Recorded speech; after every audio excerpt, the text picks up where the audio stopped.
Unaweza ukawa na msimu mzuri, watu wakikuangalia wanasema huyu mama hajui mume wake, Mungu amempa huyu mwanaume, hajui thamani ya mume wake. Watu wakikuangalia wanasema huyu bwana hajui thamani ya mke wake, laiti angelijua ana mke wa namna gani. Watu wanajua, watu wanasema.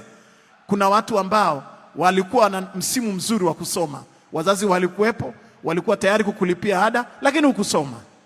Lakini pia kuna watu ambao leo wako kwenye msimu mzuri, msimu mzuri, una kibali, una watu, una connection, unaweza kuingia na kutoka mahali fulani, unaweza kwenda kumuona fulani, uko karibu na fulani ambaye hata watu hawawezi kumsogelea. Wewe upo kwenye msimu huu. Lakini je, unafahamu? Unajua?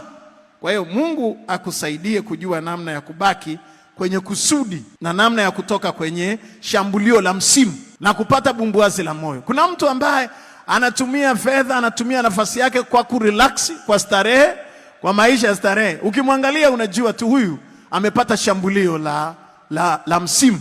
Kuna mtu ambaye akipata madaraka anasahau, akipata cheo anasahau, akipata fedha anasahau, akipata kaupako kidogo tu anasahau, kwa sababu ya shambulio la msimu. Na unaweza ukajiona kwamba utakuwa hivyo milele, lakini mimi nikiulizwa ni kama naliona anguko lako liko karibu sana. Utubu katika Kwaresma hii.